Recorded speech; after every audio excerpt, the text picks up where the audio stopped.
Hi friends, in the previous lecture we studied the different types of soil we studied the introduction of the soil. We studied the different types of soil, the three basic types of soil and the factors which result in the formation of a soil.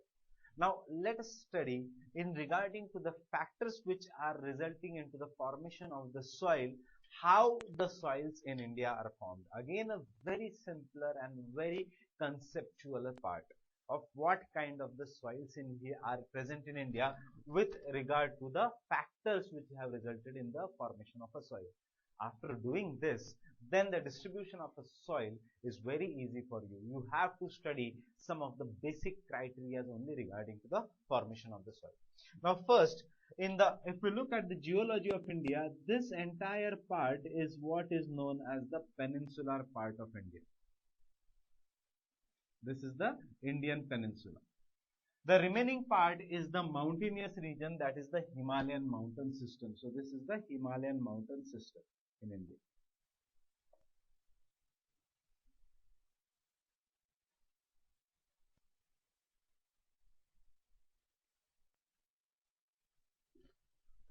These are the coastal plains of India. These are the coastal plains of India on both the sides. The coastal plains of India are there on the both the sides. But if we look at the river distribution, most of the rivers originate from the Himalayan region and flow through the Great Plains. Some of the rivers originate from the Western Ghat and flow into the East Coastal Plain. These are the big rivers of India. If I ask you which are the biggest rivers of India, the biggest rivers of India are, the biggest river in India is Ganga river. After river Ganga, you have the second important river in India. After river Ganga, the second biggest river in India is Godavari, and the third biggest river in India is Krishna, not Indus, not Brahmaputra. Ganga, Godavari, Krishna river system. Now, so if we look at the geology, this is an Archean gneiss and schist. That is in the regions of geology, we said that the peninsular India is the oldest part of the plate India, and therefore there is a formation of Archean gneiss and schist in this region. The Archean gneiss and the schist in this region over denudation. You remember, if the Archean rock is rich in iron, and therefore this region of India, this entire region of India has a red and yellow soil. It should have been red and yellow soils because the iron, after its hydration, remember the northeast is also a part of peninsular plateau. So there is a red and yellow soil in this region.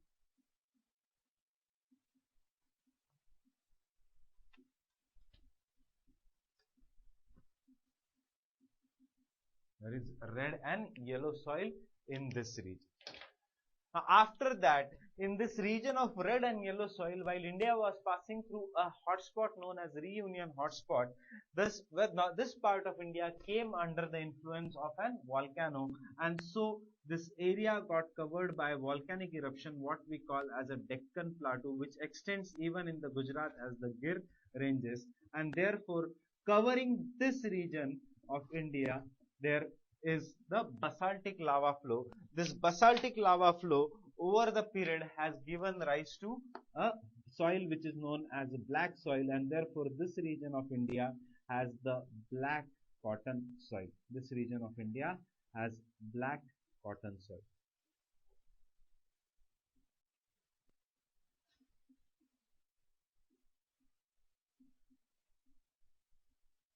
Or I will just write it as a black soil region. This is a black soil region.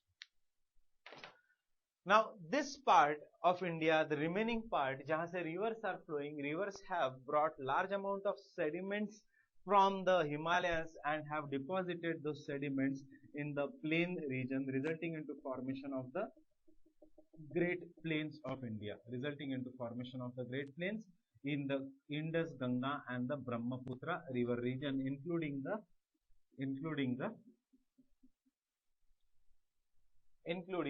Assam Valley region, resulting into formation of largest soil group in India, which is formation of an alluvial soil.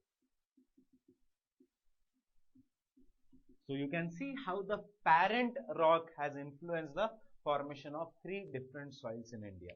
That is the alluvial soil because of the breaking down of the sediments and deposition. Black soils in the area because of the volcanic eruption. Red and yellow soils in the other areas of the peninsula because the Archean gneiss rock structure. Why red color? Because the Archean rocks, if you remember, they are rich in iron ore, and therefore this presence of this iron has given red color to the soils in this region.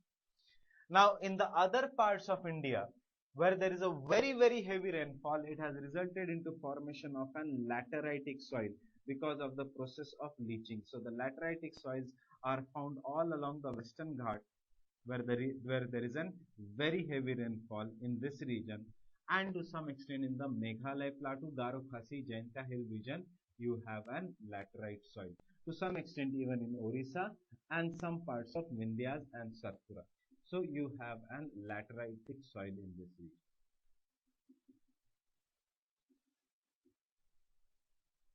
You have laterite soil in this.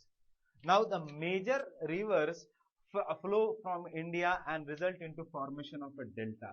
Delta is a marshy area and it has resulted into, why marshy area? Because it is waterlogged throughout the year. So in this region, in the Sundarbans region of India as well as the Godavari Krishna Delta region and to some extent in Kerala, we have a soil which is known as an peaty and marshy soil. Peaty and marshy soil. Now see the extent of a climate. In this region of India, though it is an alluvial soil, but there is very less rainfall and more of an evaporation, and as a result of this more evaporation, less rainfall has removed the moisture from the soil, and yahan pe you find desert soil in this region. That is the influence of an climate. This is an influence of an climate, the laterite soil in this region. While on other hand, again an influence of the peaty and marshy soil, not only in the delta region but also along the foothills of the Shivalik in the Tarai belt region. And on the top region in the Himalayas, as the natural vegetation changes, as the height of the Himalaya changes in any of the mountainous region, that is even in the Western Ghats and the Himalayas, as you go up in the height, natural vegetation changes, climate changes, and therefore the soil will also change, and therefore we have forest soils in this region. So this is how the formation of the soils is. Repeat with me. What will be in the regions of Archean gneiss and schist? Red and yellow soil. Why the red color to the soil? Because of the iron ore content. In the regions of volcanic eruption, basalt lava, that is, we have the black soil region. In the areas jahan pe the Great Plains is there, the soil is formed by the deposition of the river, so you have alluvial soils in this region. We have forest soils in this region, the arid and semi-arid soils in this region, and peaty and marshy soils in this region. On the other hand, areas which have very heavy rainfall and high temperature, we have the laterite soil in this region. Laterite soil, again red in color, but because of the process of leaching. So this is about the distribution of soil in India. Now let us study what the diagram says. This is the conceptual part. Geology of India, climate of India, try to interrelate with the soil. Iske baad ke lectures all are very factual. So till this lecture, soil, it is very important for preliminary examination. Other lectures are very factual, which the input you can get from studying the standard 12th NCERT, land and people and economy. So do this till this part, it is very conceptual. Soil distribution, and then the properties of the soil is also very conceptual. Remember one thing about Indian soil. Indian soil lacks nitrogen. So any soil in India, it will lack nitrogen in India. Now let us study of the soil types in India. Does it match our diagram? Yes, it matches our diagram. Now see how our diagram says.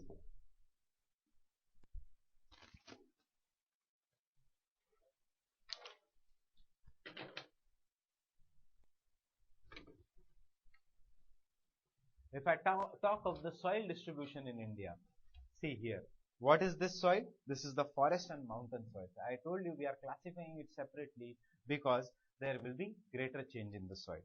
Then we have the alluvial soil in this region. See, in my PPT it is of a different color, but because of the lack of this thing, the lack of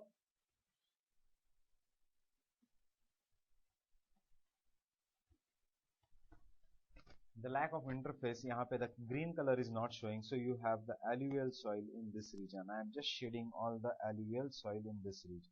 So this entire is an alluvial soil, no doubt, along the Narmada Tapi, along the Indus plains, along the Ganga plains, along the east coastal plains of India, and along the Brahmaputra valley. So this all is an alluvial soil. This all is an alluvial soil. Then we have third soil, which is the red and yellow soil. Then we have black soil, that is, this soil is the black soil. We have this soil as in black soil. Tell me, why is the black soil there? Black soil is because of the jahan pe volcanic eruption occurred, there is an black soil. So you see mostly in Maharashtra, but also in the which region of Gujarat? Kutch or Kathiawar region? The Kathiawar region of Gujarat. This is the Kathiawar region, the Gir ranges of Gujarat. Then we have laterites and we have arid soil. It is actually an alluvial soil, but because of greater amount of evaporation, it has become an arid soil. So this is how the distribution of soil types in India is. Remember, Indian soil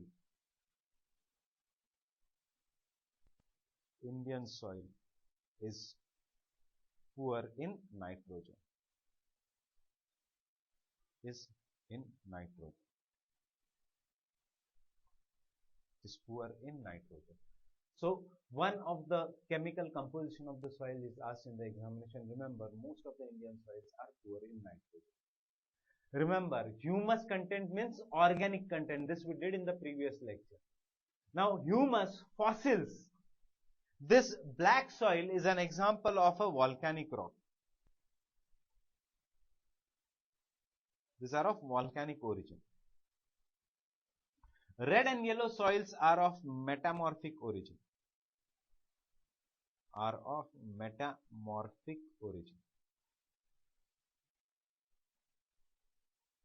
These are of metamorphic origin. Both volcanic rock and the metamorphic rock, if you remember geomorphology lectures, they lie fossils, because fossils are destroyed due to volcano.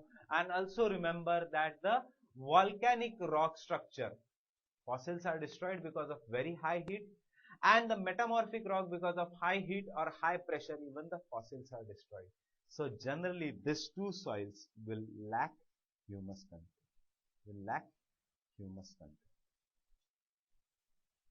The laterite soils, that is this soils, the laterite soils are poor soils. And the most fertile soil is the alluvial soil.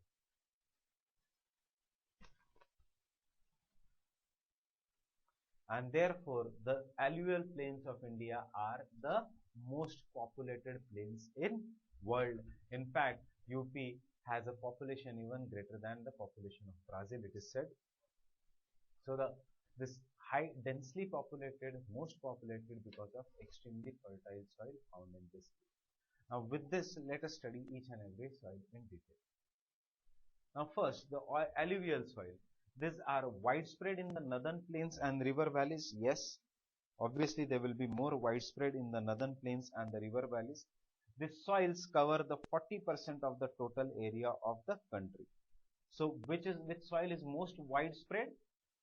These are alluvial soils. Now these are depositional soils. What do you mean by depositional soils?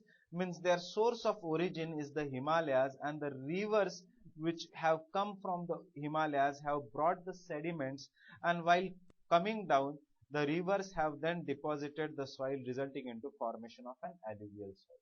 These are depositional soils. So their source of origin, that the original rock which is their source of origin, lies at some other place, while they are found at some other place, and therefore we say these are ozonal soils. They are rich in potash. In the Indian soil is generally rich in potash, but poor in phosphorus. So the alluvial soil is rich in potash and poor in phosphorus. This is an important thing we should remember from the prelims point of view. The proportion of nitrogen is low.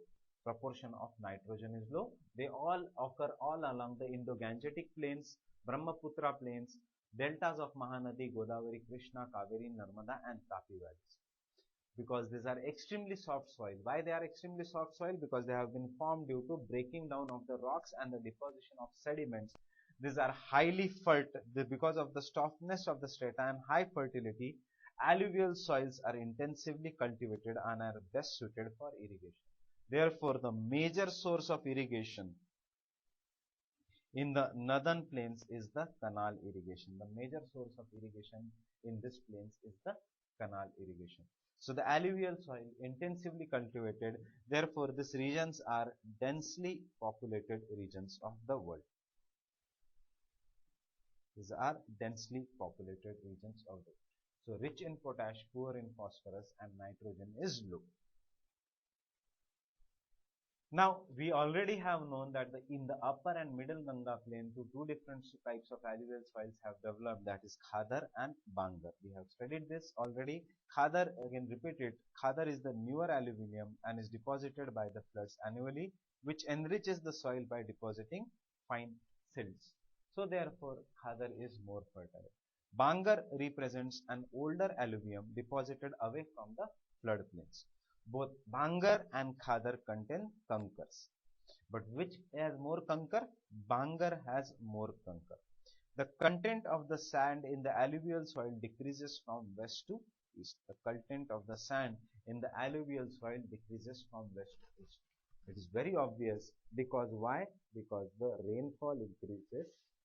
Because rainfall increases from west to east.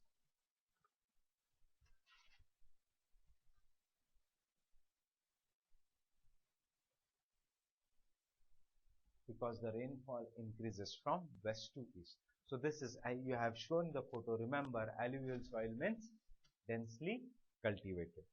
Poor in, remember again, poor in phosphorus, rich in potash. Generally nitrogen content is low. I told you this as the problem of an Indian soil. Remember, these are examples of an azonal soil. That means their source of origin lies somewhere else and they are deposited in some other region. They are best suited for canal irrigation. Why? Because of the softness of the strata. So if the question comes, why canal irrigation is so widely developed in the North Indian plains, you have an answer, that is due to the alluvial soil. Now the next important soil is the black soil. You can see how the black soil is. It is a thick soil, it is a deep soil, it is generally clayey soil. Now why the black color of the soil? Let us see in the next slide.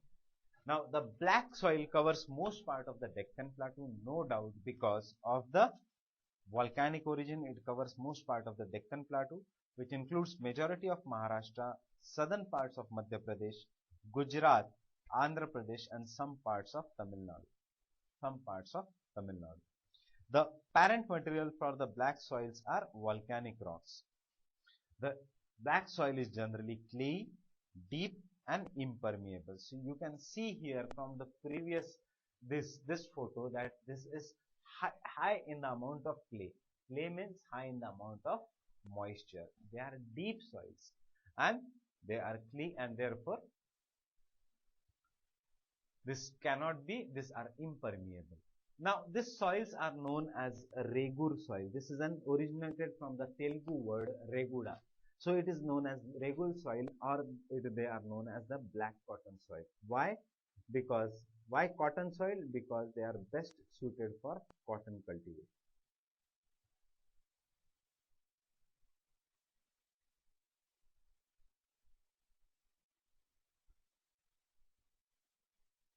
Best suited for cotton cultivation.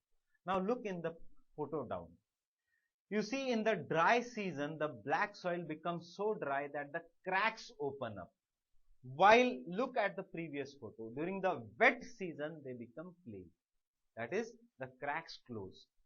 Now, during the dry season, when the cracks open up in the soil, thus oxygen or air can pass deep inside the soil, and thus because the air can pass, the soil can breathe easily. And during the dry season, when the cracks open up, the layers which are inside the earth or inside the lower layers of the soil are exposed to the air.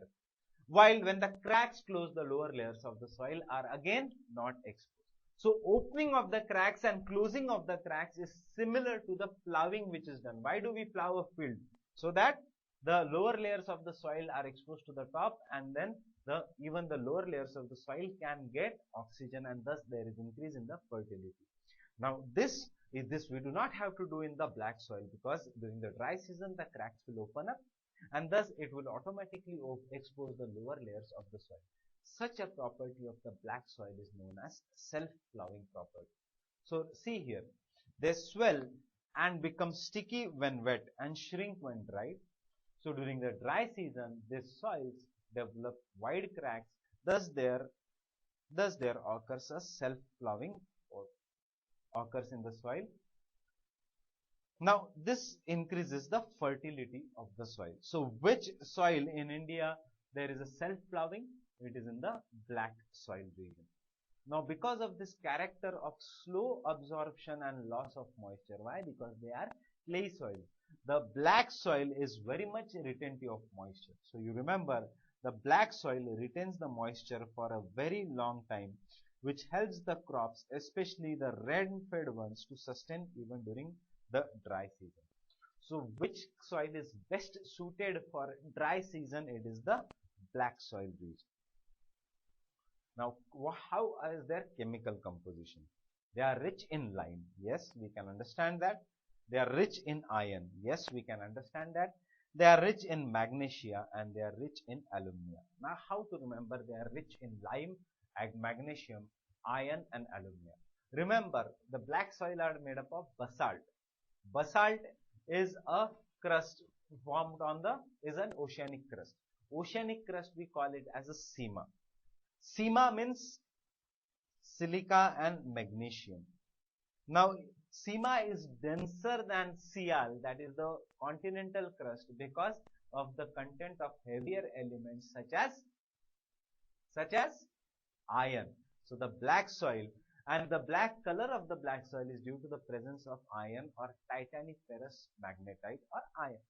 And therefore you remember, यहाँ पे you remember, it is rich in lime, it is rich in iron, it is rich in magnesia and alumina. But they lack nitrogen. Yes. Why? Indian soil is poor in nitrogen. They lack organic matter. I told you in this lecture that the volcanic origin ka soil will lack humus. Humus is what? Organic matter. So no doubt the black soil also lacks organic matter, and but just one remember, they lack phosphorus also. So they are rich in iron, magnesia, alumina and lime, but they lack phosphorus, nitrogen and organic matter.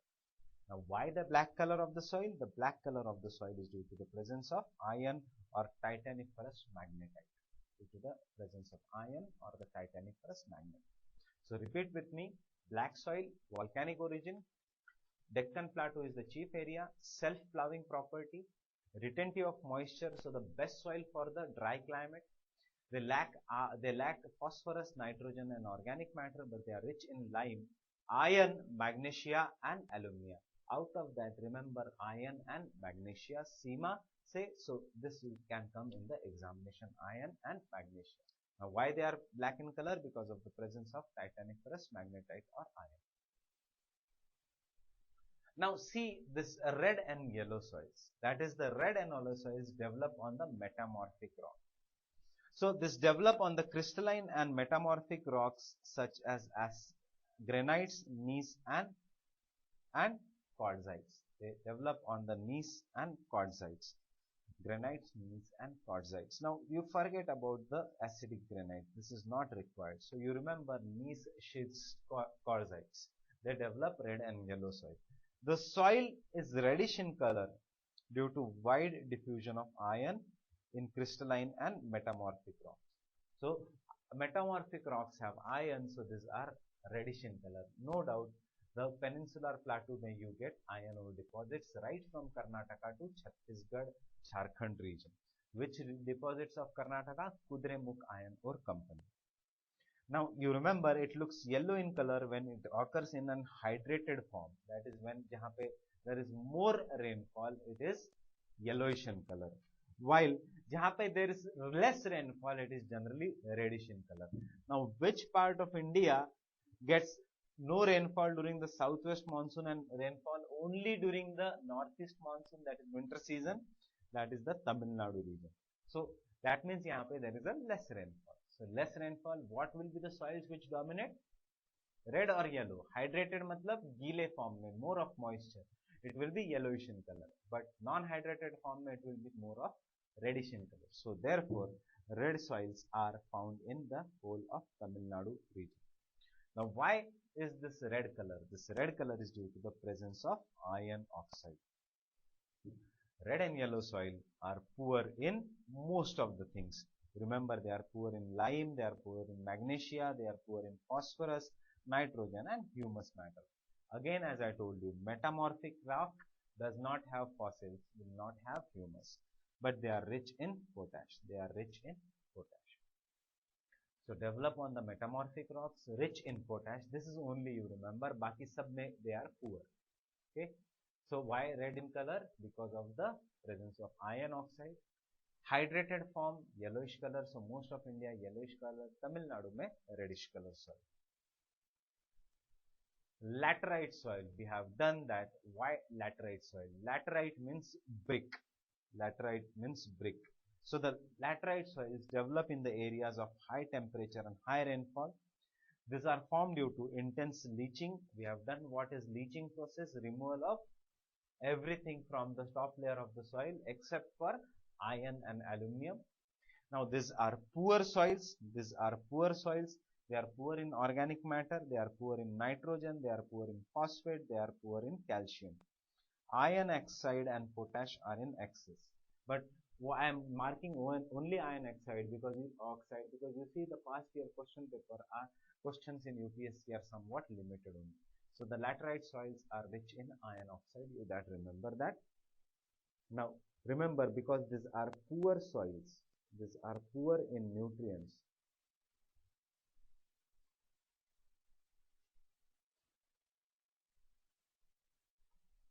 Because these are poor in nutrients and therefore these are not suitable for cultivation. But when manured and irrigated, some laterites are suitable for growing cashew nut. Some laterites can give cashew nut, coconut, etc. So see iska application. Laterite soils in India, along the Western Ghats and along the in this part, Meghalaya and to some extent Orissa and all. Now, if you give manure, etc., they can grow cashew nut. Which states of India? Karnataka, Konkan region of Maharashtra and Kerala are coconut and cashew nut growing regions. In fact, the laterite mein cashew nut plantation is a major plantation and therefore India is one of the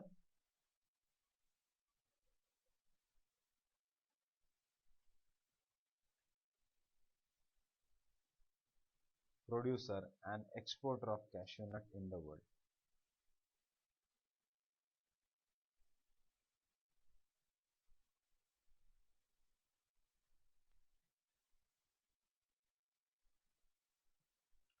So I have told you they are found in the Western Ghat region, Odisha, Assam and Meghalaya region.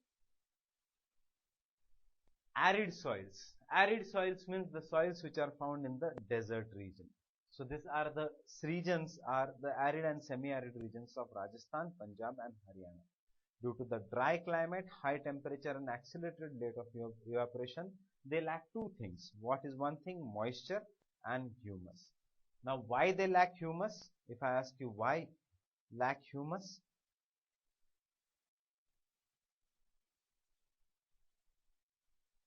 Because humus means organic matter.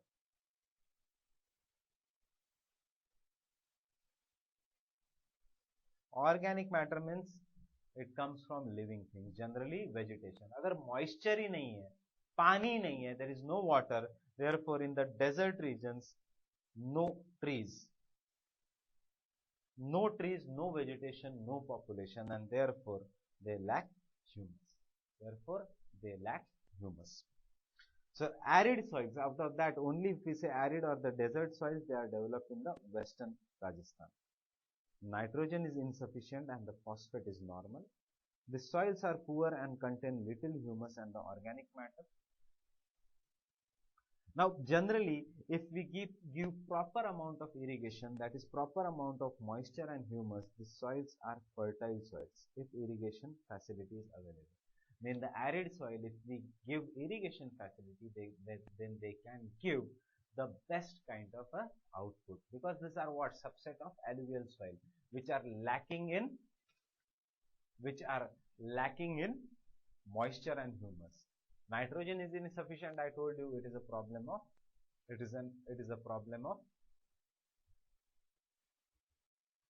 entire Indian soil. Now why they are poor soil? Because humus is less and moisture is less. But remember, if irrigation is given, these are fertile soils. So we have a case study of Indira Canal project.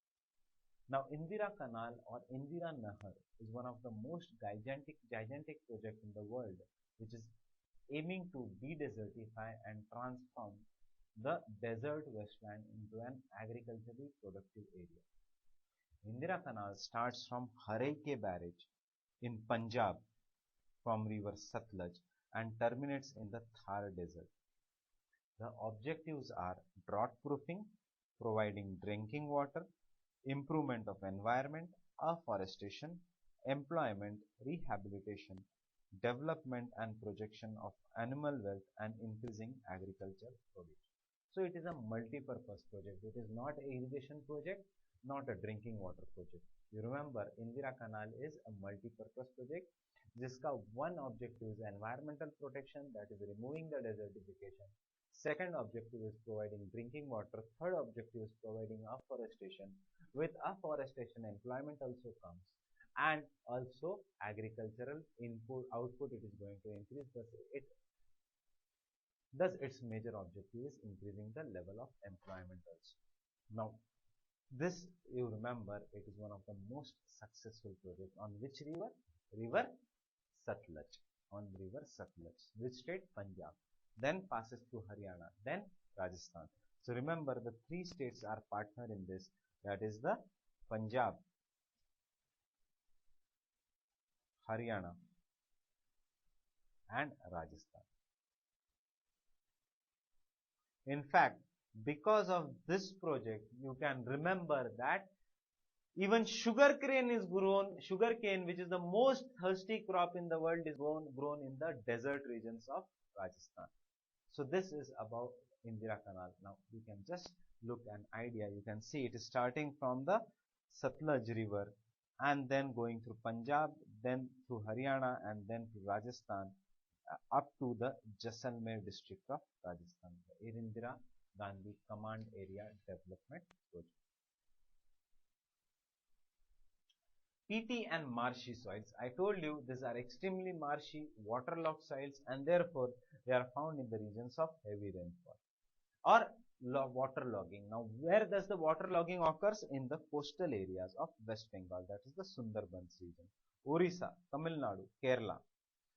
And it is also found in the Tarai regions in the northern part of Bihar and the southern part of Uttaranchal. It is found in the Tarai regions in the northern part of Bihar and the southern part of Uttaranchal. Now, if you remember, in the Tarai regions, there is a dense vegetation. In the coastal regions, there is a mangrove, which itself is a dense vegetation. Therefore, because of the dense vegetation in these areas, large quantity of dead organic matter accumulates in these areas, and this gives rich humus and organic content to the soil. So the organic matter of this soil is very high. So you remember, it has a very high organic matter.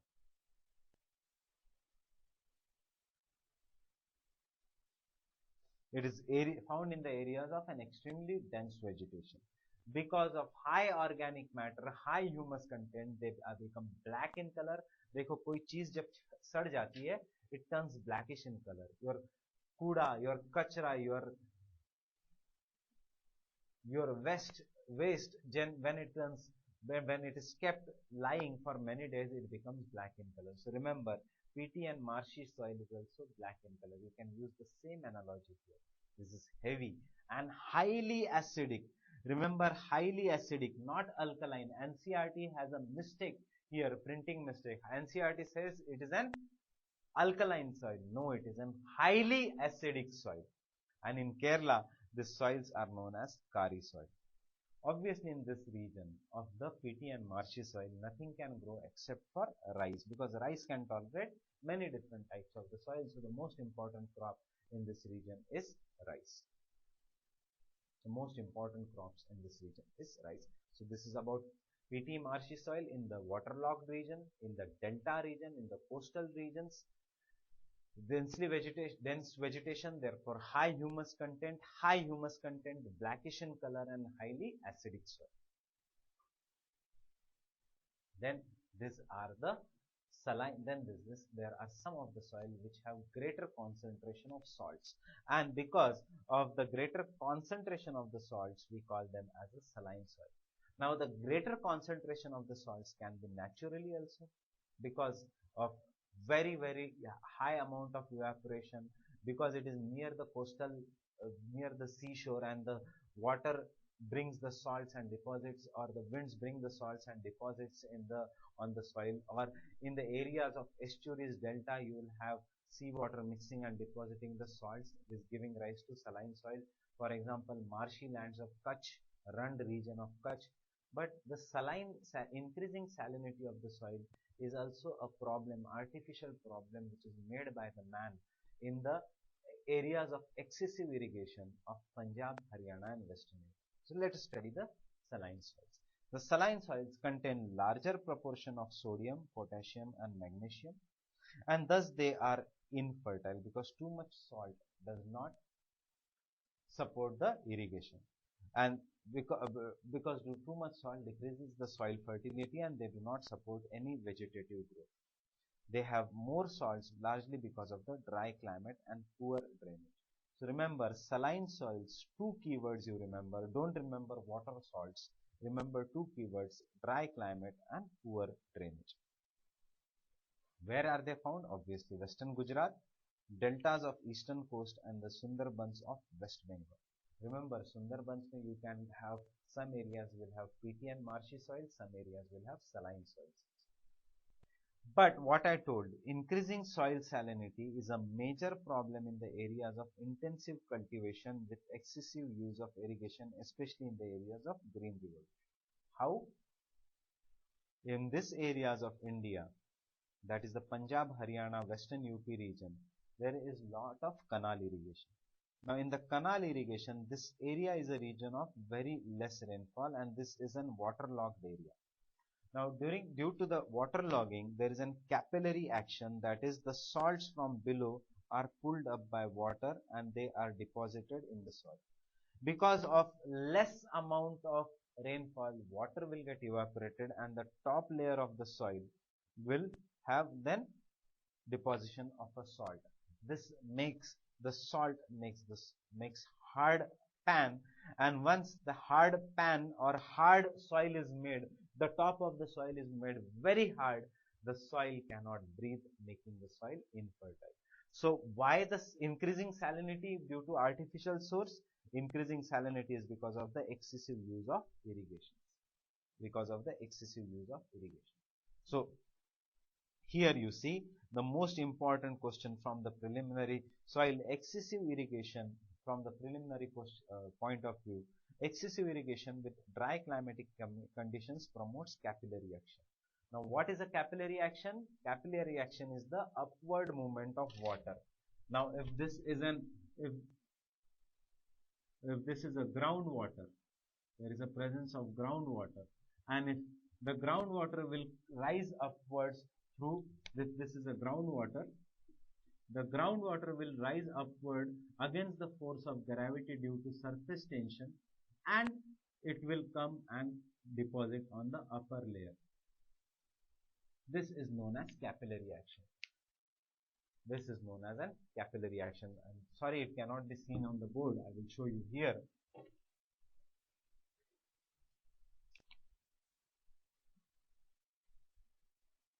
Now, suppose this is a ground. There is a groundwater below.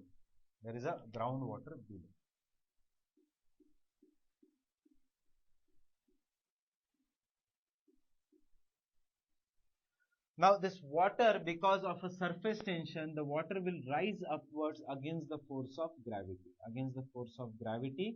Now this water, when it automatically rises upwards, is known as capillary action. Water will come and get deposited in the top regions. Now this water which is inside also has numerous salts inside the water. Groundwater has numerous salts, even the rainwater has salts. So the salts will come along with the water upwards, and even they will get deposited on the top layer of the soil. After some times, because it is a dry climate, you see, dry climate. Because it is a dry climate, the water will get evaporated, and what will remain? Salt. And because the salt will remain, it will form a hard substance on the top layer of the soil, and thus it will stop the contact of the soil with the air. Because of this hard substance, the soil, it is like the soil gets choked, and therefore if the soil cannot breathe, soil of fertility decreases. Who is causing this problem? Excessive irrigation. बिजली मुफ्त है, पानी बहुत ज्यादा है, ground water is too intense in these regions of Punjab, Haryana and Western UP, but rainfall is less, and therefore because groundwater is high, we do not respect the fresh, do not conserve the fresh water, we exploit it. Motor we leave open and water-logged fields. When the water gets evaporated, salts remain, and the soil is becoming infertile in India. Had this been in the region of very heavy rainfall, with the rainfall, the salts would have been washed away and the soil would have remained fertile. But remember, this is not the region of heavy rainfall. So this is about the capillary action. This is about the saline soil. So capillary action is the upward movement of water against the force of gravity. Surface tension is the force behind capillary action. One homework I am giving you.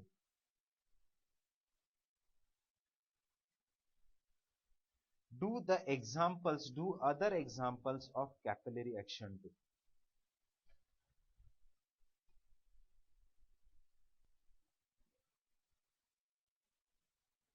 In real life. For prelims question.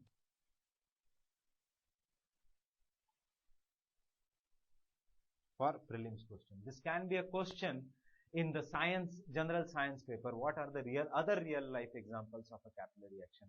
Is drinking cold drink by a straw a capillary action? No, you are pulling it, you are putting a pressure on it. So it is not a capillary action, but when water comes on its own, it is a capillary action. So do other examples. You can search internet. Anyways, you are studying online, so searching internet for other kind of problems is not difficult for you. Be knowledge thirsty. I am giving you some keyword, search for it in the internet. Because of the capillary action, injurious salts are also transferred from below and deposited on the top layer of the soils. This makes the soil fertile. This is the big problem in Punjab, Haryana and Western UP. But what to solve these problems? To solve these problems, farmers are advised to use gypsum to solve the problem of salinity of the soil. You can see here how the salts have been deposited on the top layer of the soil, forming hard pan.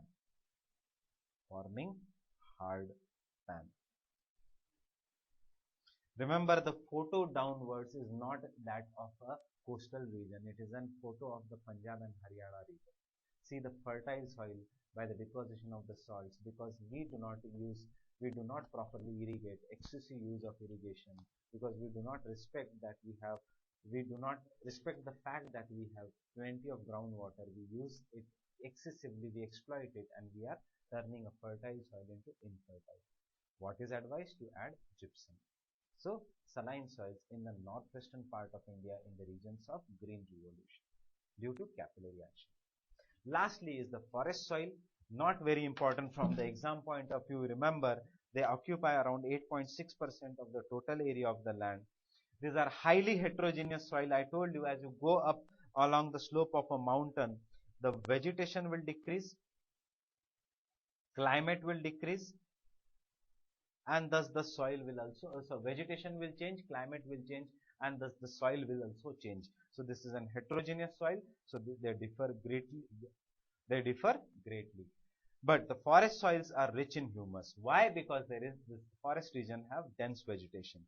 Except in the top layers, snowbound layers of the Himalayas, they experience denudation and acidic with low humus content, because we know in the top layer, in the tundra region, in the top layers of the Himalayas, there is not mature vegetation. So these are, as there is a low humus content. The forest soils are deficient in phosphate, phosphorus and lime. They require good deal of fertilizers for high yields, and the plantation crops can be taken on them after we put the fertilizers on them. So this is all about the Indian soils. So till this part is the very important part for preliminary examination. You will get most of the question in the preliminary examination till this part which I have covered. We'll meet soon for the future lectures. Till the time, enjoy studying and thank you very much.